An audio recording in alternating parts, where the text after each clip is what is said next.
আসসালামু আলাইকুম ইয়ালাল কুবুর।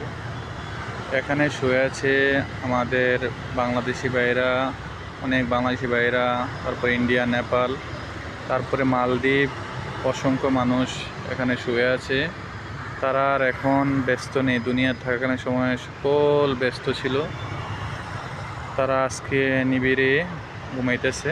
দেখেন, হাজার হাজার মানুষ এখানে শুয়ে আছে।